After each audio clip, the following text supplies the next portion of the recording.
if you go into your the web's program and go to user guides, it will always have the most current uh, documents. So when I talked about commodity codes here, you can go in there and download the Excel sheet of all 8,600 commodity codes, and Control F and find whatever you're looking for, or you can type in the keywords.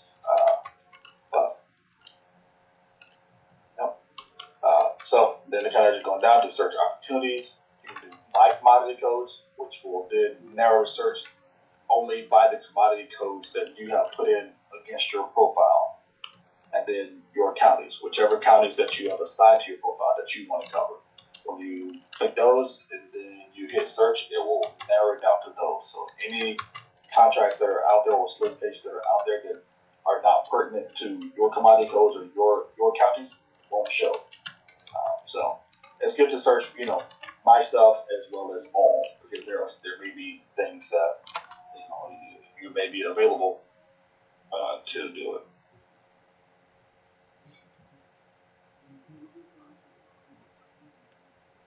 Yeah, keyword advanced searches. You can go in there and look at previous opportunities. You can see solicitations that have been closed out, just to see like wording and things, things of that nature. I can show you. There's also other ways for you to get around to that, because we try to be as transparent as possible. So we try to make all of the information that's required accessible to everyone. So you guys won't see the search vendors, so this is for the government side. So like for me, like if you were to call me, I can look up your profile and see, things about your profile. So that's why there's search vendors and everything here. You can search like I said, keywords. That's how it will look once it's loaded.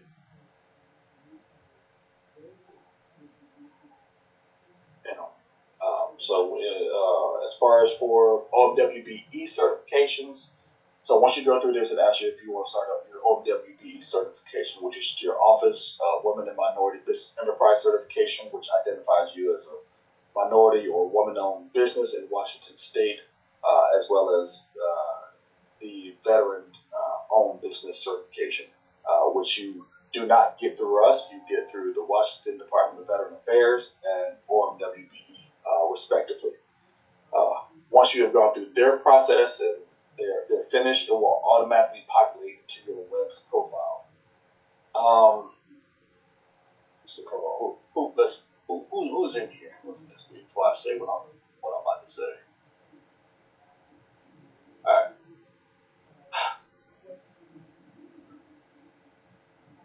Be careful. It could be being recorded. So. No, that's fine. Okay. So verify what you want from the certifications that you do. And if you do not feel that it's beneficial for you or for your business, then take appropriate action. And I'll leave it at that. I like that. That was very diplomatic. Yeah. But I mean, because there's pros and cons to everything. So I just weigh, is this beneficial for me? Cool. I'll go on from there. So then go on. You can go here to click public bid calendar. That's where you can see what opportunities are out there at this current point in time. It's just a little slow. The website is old. It's an old system. Forgive us. I am personally trying to get this thing, jumped in favor of a new system. But one man's fight. So yeah. And honestly, that is really about it as far as for the profile. So like I said, so you guys won't be able to see this is all for a government profile. So these are just a lot of things that I can see. So I can see, different solicitations who they're awarded to, or just different, other data points of it. That is what we can see. But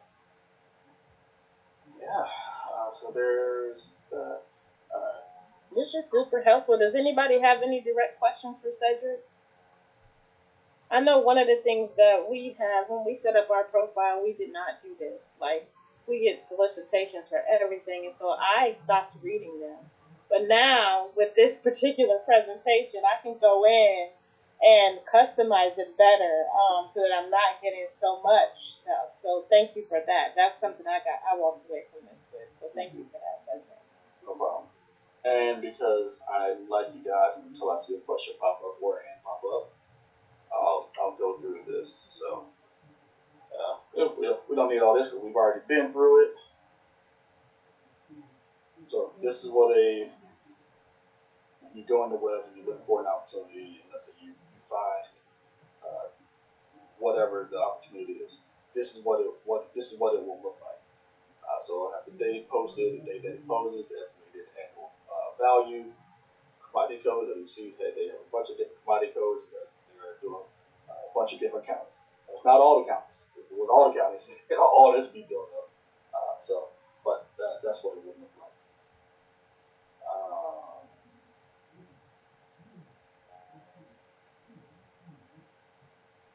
This is a short list of some of the contracts that we have right now that are out for bid. And Elvin, I know we've talked before. Hey, they got an investment advisor services contract that I know we talked about that. Like, hey, they don't do that stuff. Well, guess what? They're starting to do that stuff. So they're adding things every day. So you don't have to log in to look at what's out there for solicitations. Hey, just go to the web, log in, and click public bid calendar, and it's typically 7 or 8 pages, and just do it. See what's out there. You never know. I have a question for you. Okay. This one where it says racial equity services training, is the DEI stuff that's going on, is it not affecting you all and what you're doing? Or DEI, so the DEI stuff that's going on is federal, not state. Oh, good to know. So it's not affecting what you all are doing. And so if one were to go into webs right now and just speaking to who's in the room, they might find some contracts that have been canceled and reposted, like the paint services, the flooring and installation, the security guard services, but just to put that out there. Thinking about the paint services, Tamika, did you see that? Did you apply for that? I did apply for it, and one of my questions was, so they posted it, and I think this is the second time I've seen them post it. They get proposals, and then they'll cancel it. Can you speak up on, how do you check on your proposal that you did send out, or do you just keep sending the same proposal?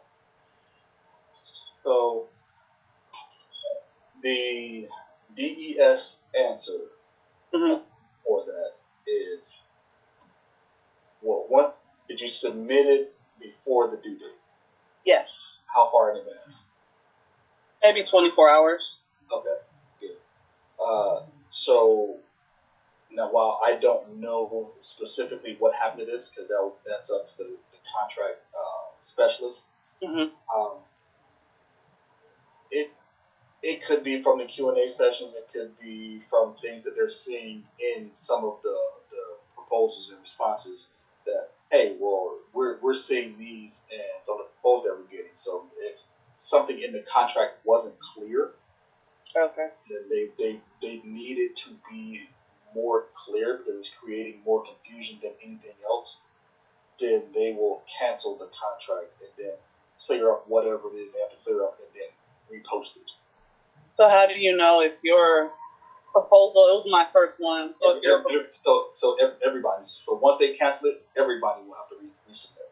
No, but I'm like, who can you contact to do a debriefing to see hey, yours look decent, but you could work on this part, or I don't know how that works. I mean, you can call or email the contract specialist. So when you go on the Miss Paulina Boyle, I think that's her name. Yeah. Yeah, so I can reach out and see. Yeah. I just want to see where we landed. That's just good for me to know. And so but also she might not even know because she's not the one who goes through it. Okay. So once we get all that stuff, it's given to a whole separate group. Okay. And they kind of go through it and say whatever it is that they see. Okay. Like I said, I don't know the inner workings of contracts. That's a little bit beyond my scope. But I'll tell you this: I have asked the same question. Matter of fact, I just asked the question this morning to one of my supervisors. I said, "Now I'm seeing 3 contracts that have already been that we've done this year that are up for rebid for one reason or another. Right. Why? What's the issue going on?" Right. I said, because you guys don't have to answer that, but when I'm out at events and in these meetings, I'm being asked by these businesses why. What's going on? So because at some point it will start to affect people submitting. And I'm like, I spent a lot of time on that. Yeah, it's a lot of time and effort, and I get it. Trust me. Look, I fight for y'all more. Trust me, more than y'all. I see you, and I always appreciate you sending me direct stuff. I own the business as well, so I get it, and a lot of them don't. So it's like, oh yeah, we just have them redo it. As expletive if they took time away from their primary business where they could have been focusing on something that's earning them money, then putting it on something that turned out to not. Now you want them to redo it again? Come on now. With no feedback, it's like you can say something. No kind of feedback, whatsoever. So, yeah, trust me, you guys have an advocate on your side, and I'm constantly. I see you, Cedric. Thanks. I said thank you for sending me direct stuff too. I see you. Thanks for helping all the time. Of course, Janae.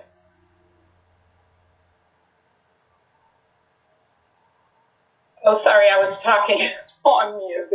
Hey, Cedric, how are you? Pretty good. Yourself? Good. Thanks for this. I have a couple of questions for you. I'm in webs, and I think initially it was set up automatically through OMWBE when I became certified last year. And I went in and updated things, so I have been getting a lot of information and listings sent to me. However, I'm a small business, like small, and I actually got assistance from Tabor, which was really great, helping me to apply for one of the RFPs. And I mean, my head was spinning because it was so intense, like ridiculously intense. And I can't even see myself doing one of those on my own. But my question is, and just a little bit more to that, I didn't get that, of course, so it was great practice for me. But I did go back and look at a couple of the winners because there were several of them. And I noticed that they were huge, like large companies that have 100 employees and staff. How does someone like me who is small, what would you suggest someone who is like 1 or 2 people to get involved in this forum? Okay, so then let me ask you this. So when you didn't get it, did you ask for a debrief? I did not. No. So once. So can you tell me a little bit about that, because I'm not sure if I even know what that is. So a debrief is essentially within 3 days of being notified that you won awarded or whatnot. Request a debrief, and they can specifically go over with you your proposal. Okay. This is where you could have been a little bit stronger, and so that they may go into detail with you. It's really dependent upon the question that you ask them, but they will go through your submittal and kind of go over the different points. Good to know. And so then to answer the second part of your question is, So you don't necessarily, as a small business, you don't necessarily compete directly with larger businesses. So since Washington is a race and gender neutral state, we have set aside awards for small businesses and veteran-owned businesses. Now, that being said, you still have to be the lowest price, highest scoring small business in order to be awarded the reserved contract. So you can, because the state, they're always trying to, be cheap. Yeah. But if you look at it high level, it's like they want to be cheap to small businesses, but then when you also see some of those proposals, they're not cheap. Yeah. And they're getting chosen. It's like, well, why are they getting chosen? And they're, $40 higher an hour, or whatever it is. And so it's really about that the balance that you kind of have to have in knowing where your floor and where your ceiling is. Which is very confusing to me, because how do you even know what the lowest bid? And do you even want to position yourself as the lowest bidder? I mean, I'm still learning this. Like I said, I've only done one right after my training with Tabor, but I am noticing that they are starting to put out a lot more of like professional development training and leadership coaching and leadership consulting, which is something that I didn't see last year. Mm-hmm. So, yeah, it's tough because we are not the experts on the field or the industry, so we don't know what prices. So we only go by what's submitted. So like I couldn't even give you any tips on like how to do that. A good starting point that I would look at is look at the previous contracts and see what price, and you use that as a baseline. I appreciate that. Yeah, that's one of the reasons why it's there, so that you can go back there and see it for reference, and use it as reference. Thank you for that. Of course. Anybody else have any questions? Get out of there. I just want to say this is amazing, and I'm so glad to hear all the questions that are being asked, and the fact that you can speak directly to them, and we can walk away with a little bit of hope towards how to proceed, with these particular applications. So thank you so much, Cedric. And so, as I talked about before, if we had time, so just as webs is mainly for goods and services, this is bonfire, and this is used for public works and or construction.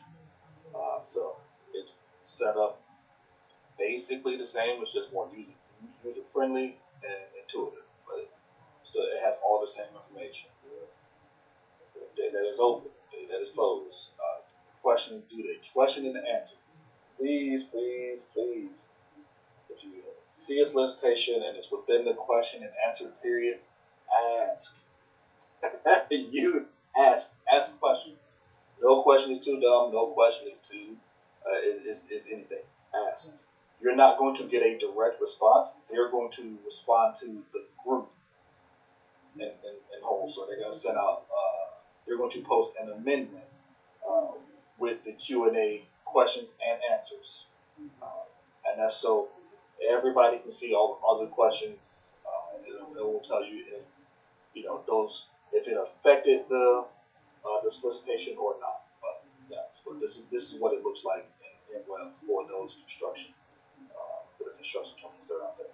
So like I said, same thing as commodity codes. Here it's just more visually pleasing than the other one. And whereas in webs you kind of have to log in to see all of this. Here you don't have to log in. You just go to whatever and see everything. So, but yeah. Can I share my viewpoints on the bidding? Janae had a question about it. Yeah.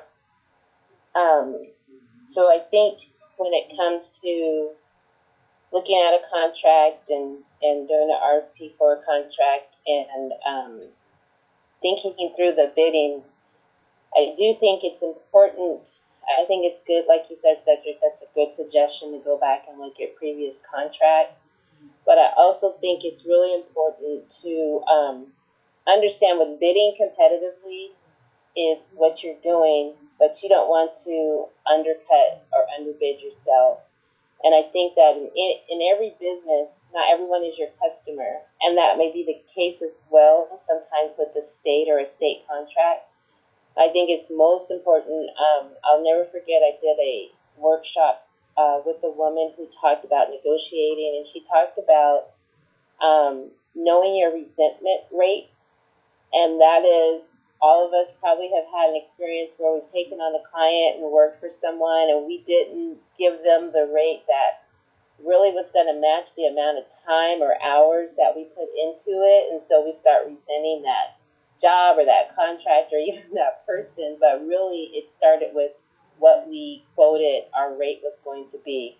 So being really clear on kind of what is your hourly rate or what is your per, service rate, making sure you're baking that into your bid so that no matter what, even if you bid competitively and you underbid folks, you're still getting what you feel like your rate actually should be, and making sure you're tracking or wrapping in the time that you take and the work that you're putting into it.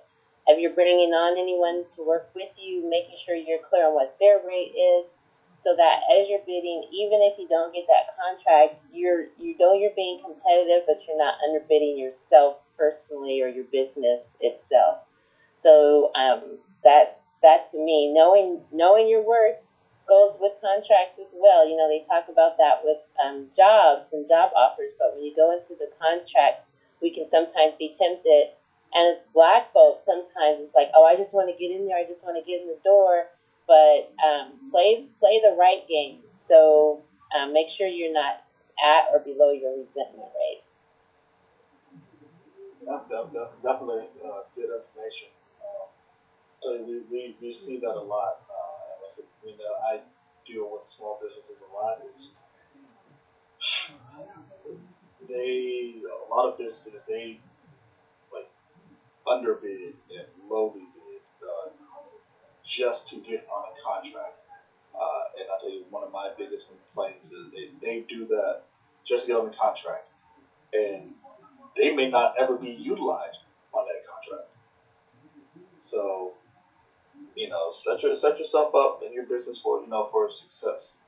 And, always remember, and this is for everybody, when you get on this a statewide contract, that is just step one. You still have to market yourself to the state agencies. Yes, they have to use all the businesses that are on the contract, but you have to market yourself to them. You have to advertise yourself to them. Because if you don't, one, they're not going to know that you're there. Two, they don't know your business name. They don't know you.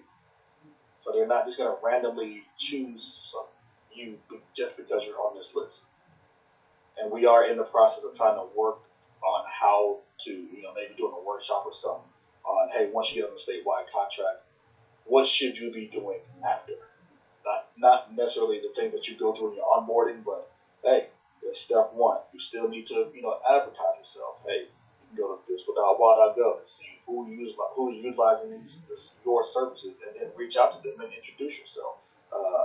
Hey, you also talk to Apex and Tabor, all of these other resources that are available to you that a lot of people aren't. They get so content with just getting on the contract and sit back waiting for the money to come, and then get pissed off when there ain't no money coming. So, it really is, I step one. Cool, I'm on it. Cool. Hey, such and such. Now I'm on this statewide contract. Just want to let you know, here's my capability statement. Please have a capability statement. Keep it up to date. So don't be out of date, please, people. Yeah, and you're always in networking mode. When you go to these trade shows and stuff, like there was Alliance Northwest last week. Always, be at these, talk to them. If you can get them in like a workshop or a meeting, a room with them, talk to them. Build that relationship. A lot of people get business from those contracts just based off relationships. So, yes, sir. Being just extremely specific, I was looking for that investment advisor contracts on the website right now. And I was just trying to figure out what organization, or how can you tell what organization that was filtered under. Is there a quick way, or is it just clicking on all of them and seeing what pops up? No. Hold on. I'm gonna have to go two screens. When does it? What did it say that it closes? 425, I think it said. Oh, so it's just searching, filtering out by the date, searching, going through the listings. Well, no, it's here on the left side, so it's all the date that they close out. So what date did I put on the slide that it closes out? Yeah, I think it said 425. So I just gotta keep on going down until I find that. So that should be on page 4. I mean, and this is good for everybody.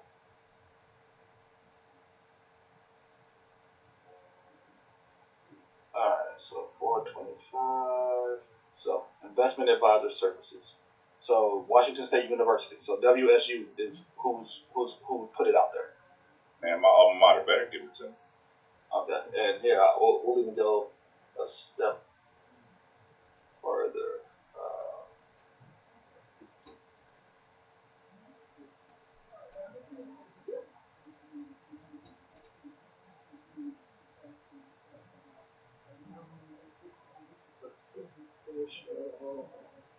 So this is, like I said, will be from what I see on my end. So but it's going to be what you have as well. So you just put your date range, because you guys can search by date ranges of when things were posted. So I would type in investment.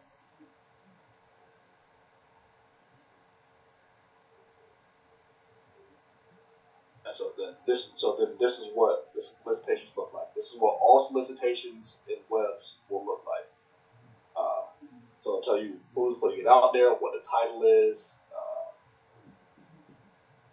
the commodity codes that are associated with it, counties that it will affect. You can even go here to where history. See, different activity from the contract specialist. Vendors downloading. You can even see who's downloaded the solicitation. And then below that, like I said, it's the different exhibits. So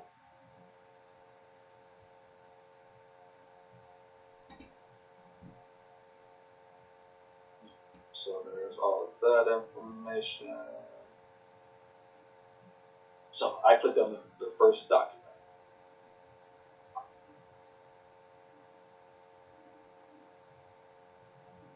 So it gives you that. Or it tells you it's going to work. So any information that you want about it will typically be in the first document.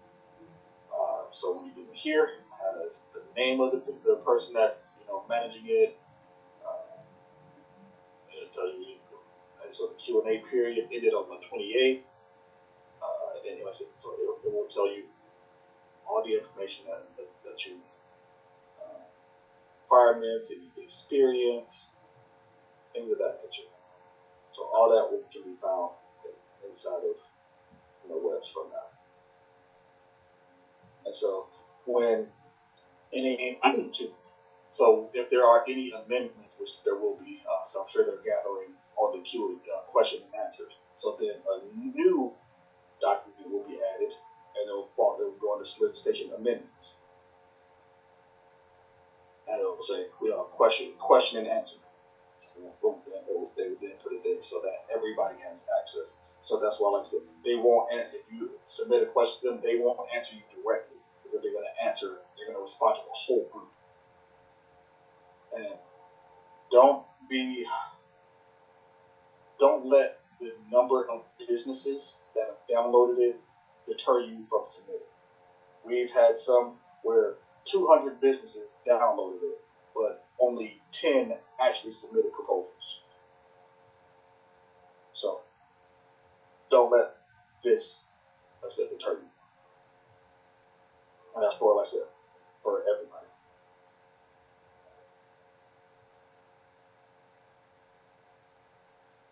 Any other questions for me? Again, this is super great, Cedric. We enjoy you every time you come on here, and especially being able to answer, like I said, these direct questions to be able to help us, like in real time. Thank you so much. Mm-hmm. I just want to wrap it up. I know it's a little bit after 11. If you have not gotten your tickets for the rooftop mixer, you might want to do that.